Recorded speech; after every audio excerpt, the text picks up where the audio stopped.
श्रीपरमात्मने नमः। अथ सप्तदशोऽध्यायः। श्रद्धात्रयविभागयोगः। अर्जुन उवाच ये शास्त्रविधिमुत्सृज्य यजन्ते श्रद्धयान्विताः तेषां निष्ठा तु का कृष्ण सत्त्वमाहो रजस्तमः। श्रीभगवानुवाच त्रिविधा भवति श्रद्धा देहिनां सा स्वभावजा सात्विकी राजसी चैव तामसी चेति तां शृणु। सत्त्वानुरूपा सर्वस्य श्रद्धा भवति भारत। श्रद्धामयोऽयं पुरुषः यो यच्छ्रद्धः स एव सः। यजन्ते सात्विका देवान् यक्षरक्षांसि राजसाः प्रेतान् भूतगणांश्चान्ये यजन्ते तामसा जनाः।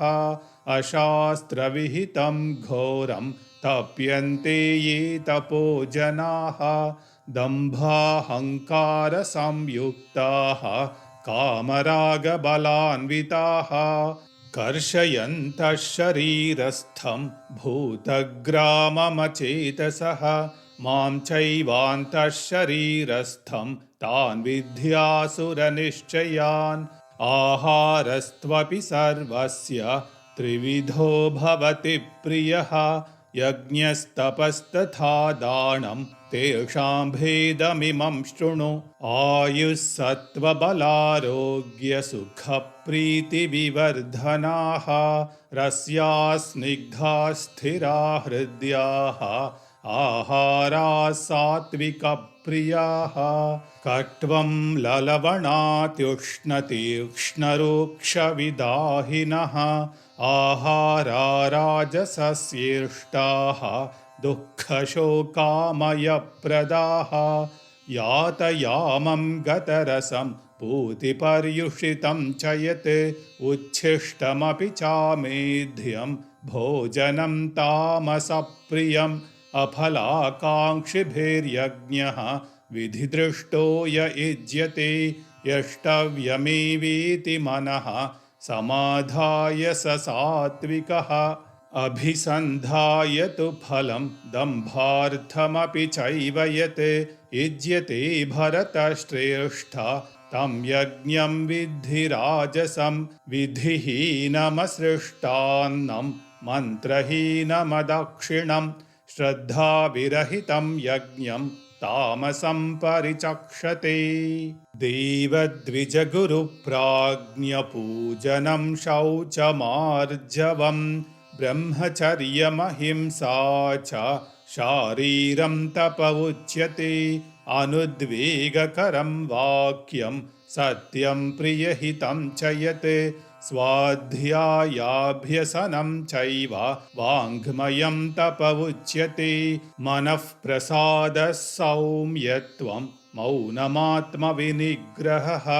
भावसंशुद्धिरित्येतत् तपोमानसमुच्यते। श्रद्धया परया तप्तं तपस्तत्त्रिविधं नरैः अफलाकाङ्क्षिभिर्युक्तैः सात्विकं परिचक्षते। सत्कारमाणपूजार्थं तपोदम्भेन चैव यत् क्रियते तदिह प्रोक्तं राजसं चलमध्रुवं। मूढग्राहेणात्मनो यत् पीडया क्रियते तपः परस्योत्सादनार्थं वा तत्तामसमुदाहृतं।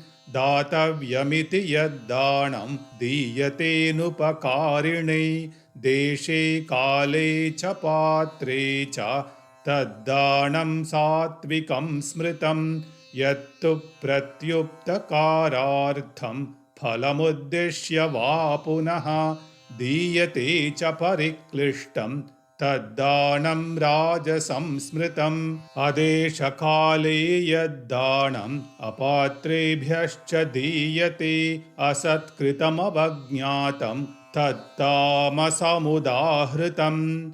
ॐ तत्सदिति निर्देशः ब्रह्मणस्त्रिविधः स्मृतः ब्राह्मणास्तेन वेदाश्च यज्ञाश्च विहिताः पुरा तस्मादोम् इत्युदाहृत्य यज्ञदानतपः क्रियाः प्रवर्तन्ते विधानोक्ताः सततं ब्रह्मवादिनां तदित्यनभिसन्धाय फलं यज्ञतपः क्रियाः दानक्रियाश्च विविधाः क्रियन्ते मोक्षकाङ्क्षिभिः सद्भावे साधुभावे च सदित्येतत् प्रयुज्यते प्रशस्ते कर्मणि तथा सच्छब्दः पार्थयुज्यते यज्ञे तपसि दाने च स्थितिः सदिति चोच्यते कर्म चैव तदर्थीयं सदित्येवाभिधीयते